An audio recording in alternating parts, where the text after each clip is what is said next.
So hello, everybody. My name is Marian Consilio, and I'm here representing the Office of Student Financial Planning, which processes the financial aid for the Graduate School of Architecture. And today we'll be going over some financial aid resources as well as some financial wellness resources. On our agenda will be the cost of attendance, different types of student aid, financial well-being, as well as discovering iGrad. So cost of attendance, if anyone here has received financial aid before, then you might have heard of this term cost of attendance. It's basically the total amount of financial aid that a student can borrow. It's often confused for personal expenses, which is your actual cost of your financial obligations. But in reality, your cost of attendance is a representation of school-related financial expenses while you're an enrolled student. The main thing that how this affects students in financial aid, it's the maximum amount of scholarships, student loans, work study, any type of financial aid program. This is the maximum amount that you can receive. The cost of attendance is made up of direct costs, such as tuition, fees, anything that the university is directly charging your student account, as well as indirect costs, such as living expenses, books, supplies, transportation, and things of that nature. So once you combine your direct costs as well as your indirect costs, that's your cost of attendance, or also known as a budget. It does change from year to year, but it does stay pretty within a pretty similar amount. It's important to note that your cost of attendance is not your bill. Your bill will be your direct costs, such as tuition and any associated fees, and that will be obviously sent to you after registration. So in terms of federal student aid, I guess we'll start with that. It's the most common type of aid that our students tend to take out if they're eligible. You do have to be a US citizen or an eligible non-citizen, have a valid social security number, obviously be enrolled as a regular student, at least half time, which is not an issue with architecture since it's a full-time program, and maintain satisfactory academic progress. One of the most important things is you do need to complete your free application for federal student aid. There are other resources available, such as private student loans, scholarships, fellowships, employer reimbursements, as well as military benefits. If anybody here is a veteran or is military connected in any type of way or a dependent of a military veteran, and payment plans. So to be eligible for federal student aid, you do have to be a US citizen or a permanent resident. So this flow chart describes different scenarios where a student who is not a US citizen might be eligible. But for the most part, the guidance is that it's for a US citizen or permanent resident. In terms of federal student aid, we have federal student loans, which can be either unsubsidized or well, for graduate students, both are unsubsidized, but we have the unsubsidized graduate loan and then the graduate plus loan. We also have work study options. If you plan to enroll in summer 2025 or thereafter, you would be completing the 25-26 FAFSA. So right now it's a little bit too early to complete this application, but it will become available for this year in December. It's usually available in October, but unfortunately there have been some delays this year with the new application. In order to file a FAFSA, there's some things when you sit down on December 1st, hopefully, or shortly thereafter, you would need the Columbia University school code and some personal documents, such as your social security number or your permanent resident number, driver's license, your tax information, W-2s maybe, and then visit the FAFSA website, and then you can log in with your FSA ID. So if you've ever borrowed or received financial aid in terms of grants or undergraduate student loans, you already will have an FSA ID, but if it's your first time, you will have to create one. And then in terms of the different types of federal direct student loans that exist for graduate students, we have the basic criteria, right? It matches the same criteria for federal aid. You have to be enrolled at least half time, which is 6 credits or more, and you have to meet a satisfactory academic progress. There's also the entrance counseling master promissory note, but these are all things, obviously, hopefully you guys decide to apply and enroll. We can go over that a little more detail on Accepted Students Day, or as we get closer to the start of the semester that you're all beginning your education here at Columbia. So the direct unsubsidized loan is That's one of the loans that students are eligible for after they file the FAFSA. It does provide 20,500 for the academic year, and it does begin accruing interest as soon as the university receives the funds. So the interest rate for this loan is 8.08%. And there is an origination fee that the government does charge, and it's taken off the top amount of the loan. So students don't have to go in and make an extra payment for the origination fee. It's taken off the top of the loan. Then we have the Graduate Plus loan. So for this loan, there's no annual or lifetime aggregate borrowing limit. Basically, the maximum amount that you can take out in the Graduate Plus loan is your cost of attendance. The interest rate for this loan is 9.08%, and it does have an origination fee of 4.228%. So with the combination of your unsubsidized loan as well as your Graduate Plus loan, you can finance the cost of your education here at Columbia, whether you're only looking for your tuition and fees, or if you are looking for a refund for living expenses, you can do that with the combination of both of these loans. It's important to note that the Graduate Plus loan is based on a credit check. But if you do have an adverse credit history, you can submit an appeal to see if that credit check will be overturned and you will be accepted, or you also have the option to apply for the loan with an endorser. Graduate Plus loans, you do need to apply, unlike the unsubsidized graduate loan. Once you complete the FAFSA application and you accept it in your student portal, that's pretty much all you have to do there on that side of the house. But like I said, the Grad Plus loan, you do have to apply because it's based on a credit check. So this slide right here does show the PDF application, but we actually have an online application, which makes it very easy, and it has all of the relevant information right on there to submit electronically.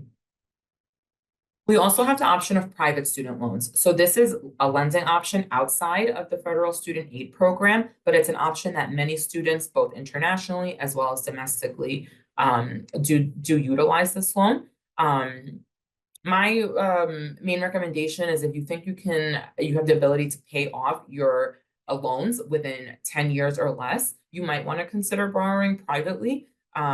Sometimes, depending on your credit history or on your employment history, you might get a little bit of a lower interest rate. But the interest rates, the fees, the repayment, that's all determined by the private lenders. So if you think you might need a little bit more than 10 years, you might want to consider borrowing federally.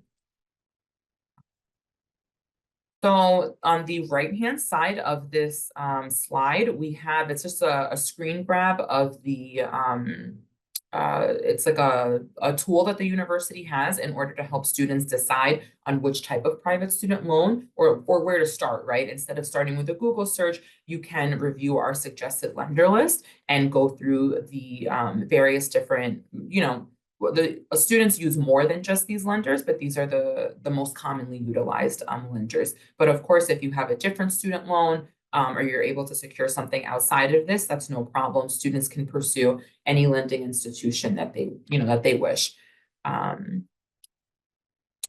So main differences between Graduate Plus loan as well as private loans is mainly your interest rates, your origination rates. When you borrow federally, everything is pretty much stipulated already. You know that it's going to be a fixed interest rate. You know it's going to be a fixed origination fee. There are already different repayment plans that exist after you graduate.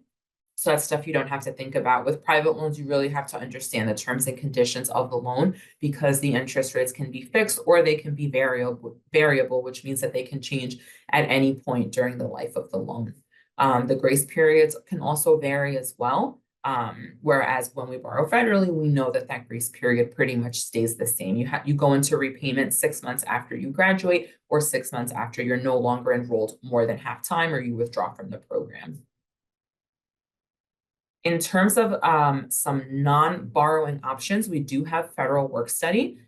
This is obviously it's part of the federal financial aid process, and it's not a credit towards your tuition. So this is not money that you're going to receive in the way that you would receive a scholarship or a loan, which would reduce the cost of your tuition and fees. This is funding that's going to be issued to you in the form of a paycheck. So by finding some type of employment that you're eligible for at the university. But the qualifications are the same as for different federal aid programs as well. So through work study, most students have the option to earn up to $4,000 a year to help with their cost of education or to help fund their living expenses. Just a quick note on processing times and how important it is to file your FAFSA early, as soon as you can, that December 1st, 2024 date that it becomes live, because some of the amount of time it takes for the university to receive your FAFSA and then provide you with a financial aid package, and then the student has to go in and accept that and make their determinations. All of it can take up to 10 business days to 2 weeks, depending on turnaround times. And communications are sent to the Columbia University email. So that's the email you want to make sure that you're checking as pretty much as possible to get any type of updates from the university. Now, in terms of refunds, right? What's a refund? Why would a student be getting a refund? So if a student chooses to finance their education through federal student loan funding or even a private loan, and you're basically getting all of you're paying for your cost of tuition and fees in the form of student loans, and you have the ability to borrow extra, right? You have the ability to borrow up to your cost of attendance.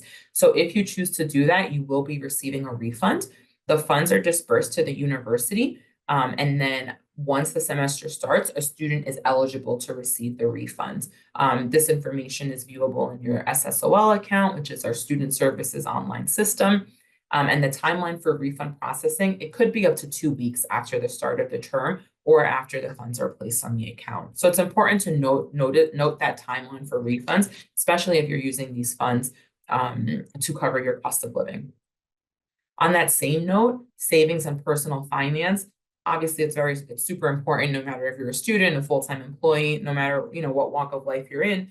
But if you the important thing to note here is that if you are using your student loans to cover your cost of living, that they can't be utilized in order to fund the move to New York. If you're living in California and you need to move to New York, that money you have to use separately because federal student loans is tied to your enrollment, and we can't disperse that money until very, very close to when the semester starts. So it's strongly recommended that you at least have 1 or 2 months of living expenses where you can fund your lifestyle, food, anything like that, moving in particular, just before you are eligible to receive that refund, if you fall in that category.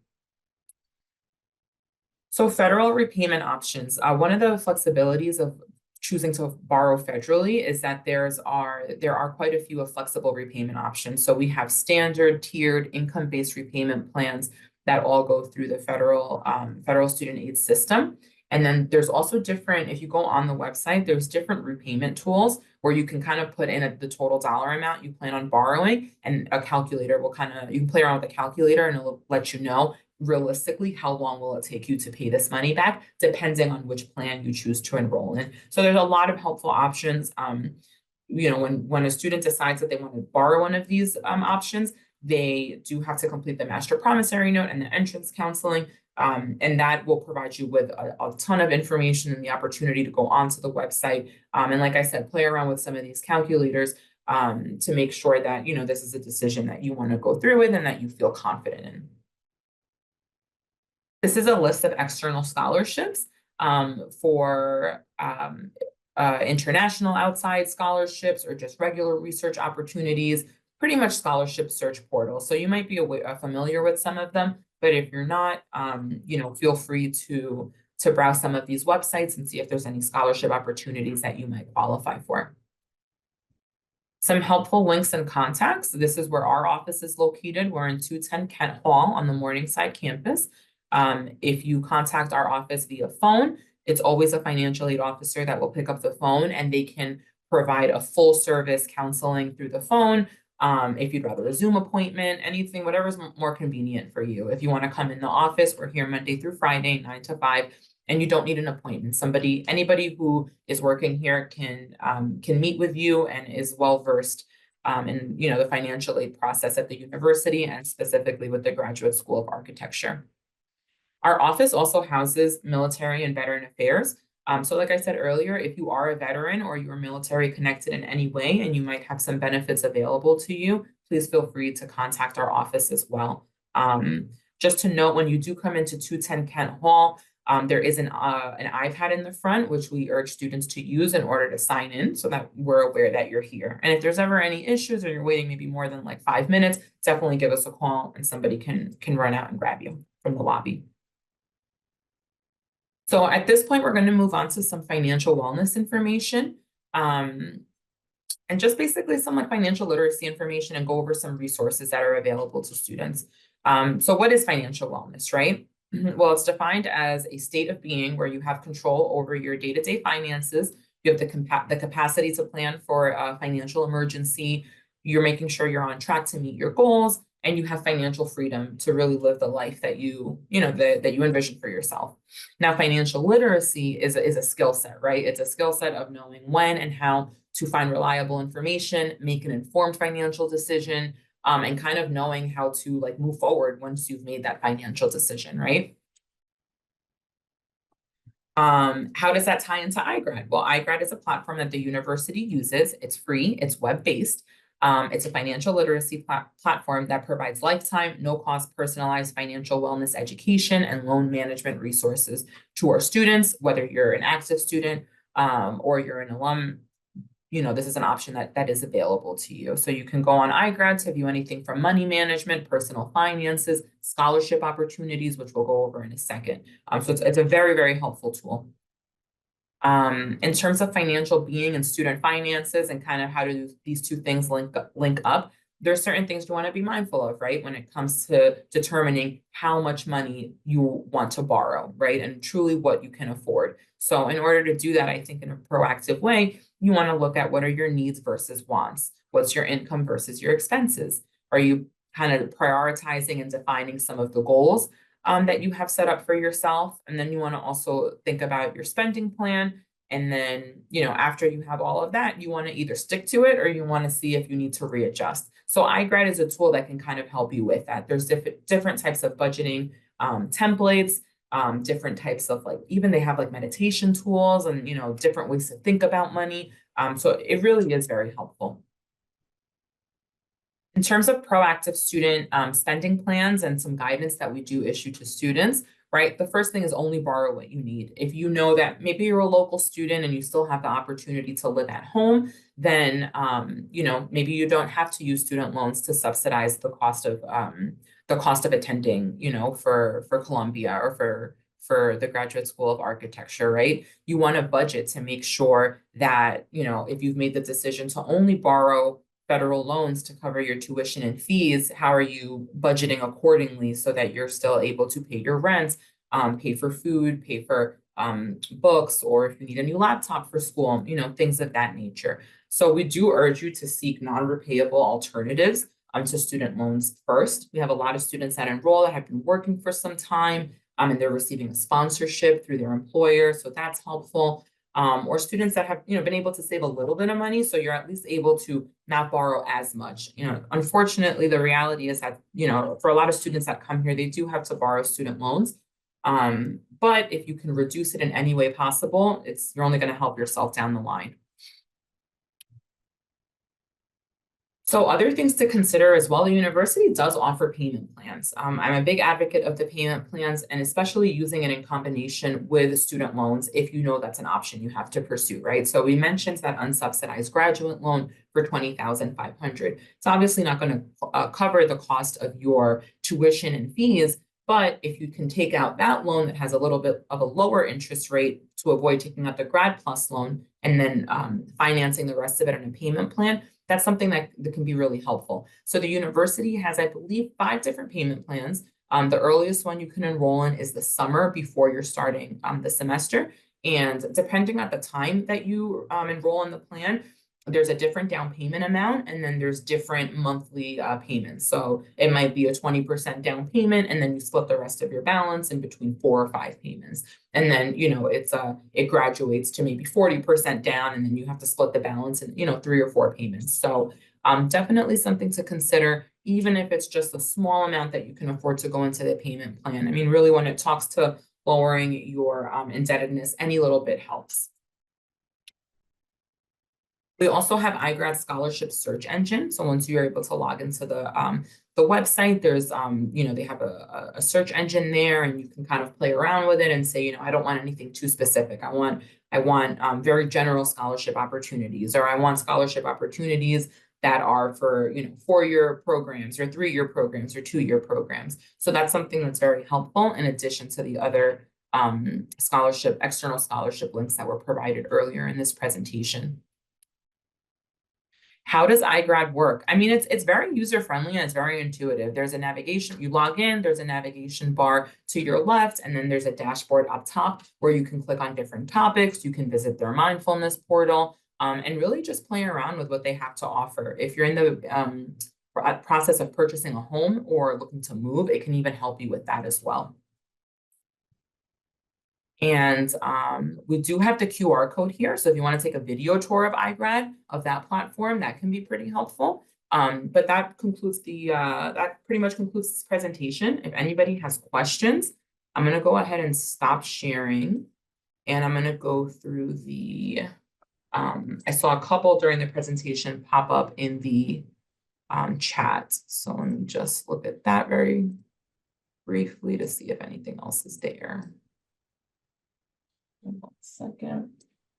I just wanted to mention again that we will be sharing the slides on the open house website, including this recording.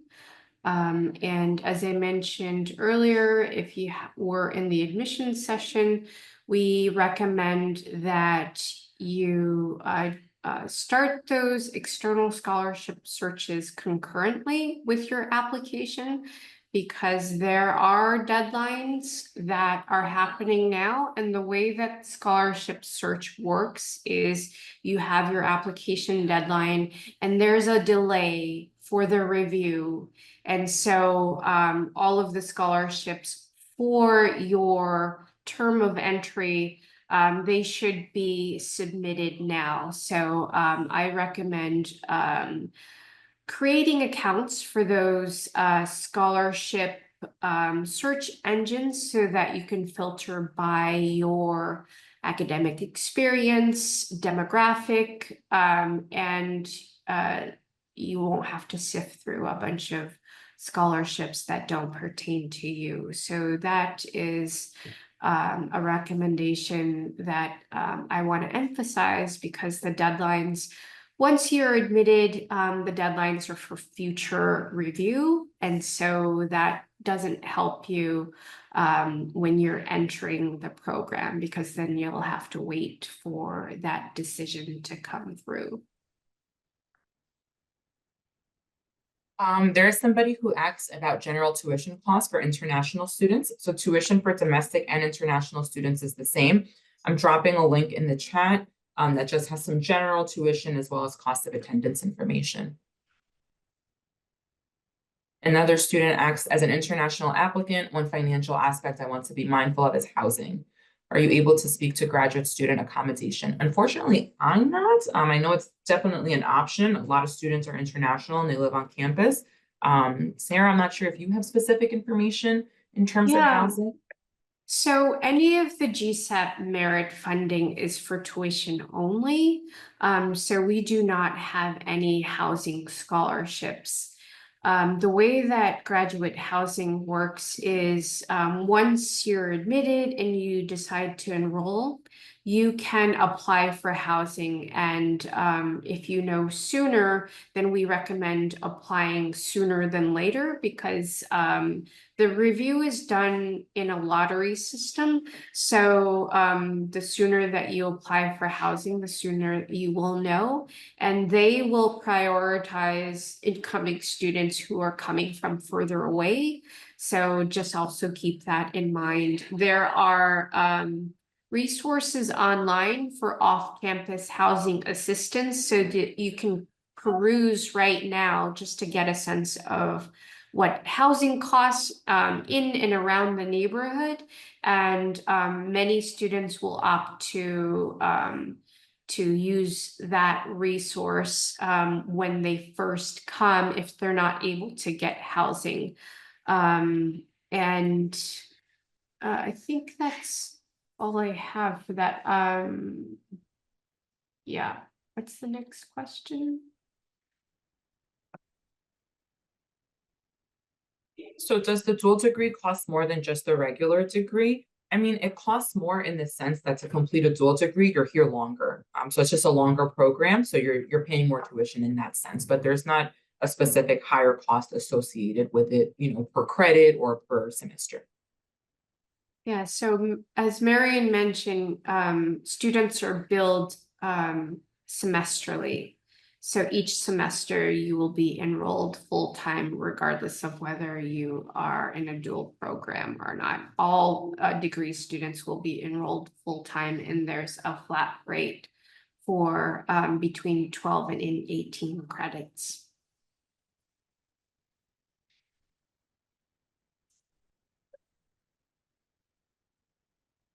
Great.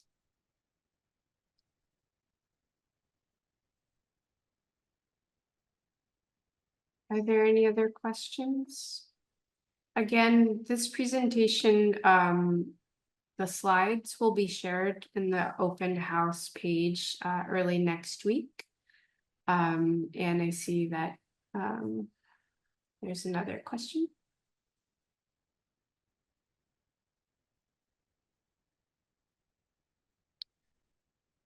So typically that I'm not sure about the resident assistantships, but that's something that you can check in with resident housing about, because that's managed through resident housing. That's not something that we manage. And from what I understand, I don't know of any graduate GSAP students who have been a resident assistant.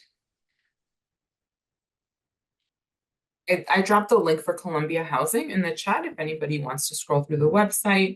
You can always feel free to contact Columbia Housing directly to inquire about that.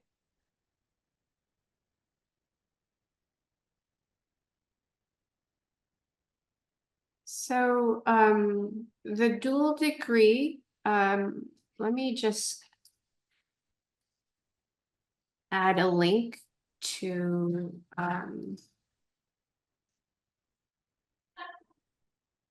so here are the dual degree options in the link that I've shared. And depending on the dual degree that you're interested in, you can click on the details for a sample of the sequence of semesters that you'll be attending. And the dual degree option is will allow you to complete the program in less semesters, sometimes less, 1 year less, or 1 semester less. So that is the savings option. And within the PDF details, you can see how many semesters you would be enrolling to complete the program. And that's how much you would base your tuition cost, because you would be billed semesterly.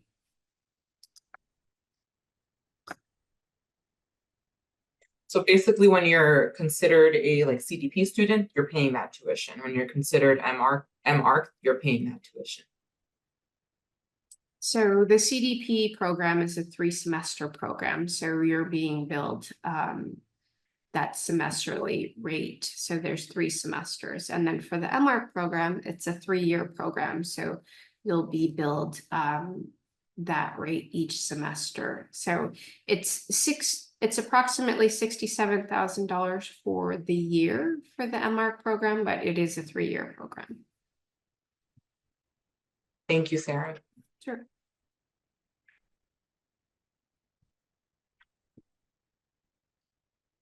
Okay, great. Again, we will share the slides online, and I hope that you were able to copy and paste the links that Rosie shared before of the external scholarship sites that we recommend creating accounts for. And again, they're also located on our website. So if you If you forget, then they're also listed on our website. And I always recommend that you create these accounts so that you can apply for scholarships that pertain to your experience in academics, and also so you're not missing out on any early deadlines. And the early deadlines are the most important deadlines because once, if you're admitted in March, you want to have that additional planning on top, because the GSAP scholarships, the merit scholarships at the time of admission, they're not guaranteed for everyone who's admitted. So even if you have gotten a merit scholarship at GSAP, you might need additional funding to support your living expenses and additional scholarship to support other tuition payments that have not been covered. Okay, I know it's been a really long day, and I appreciate all of you sitting through the 2 hours, or even for the 1 hour. Thank you for joining us, and let us know if you have any questions, and we look forward to seeing your applications in the future.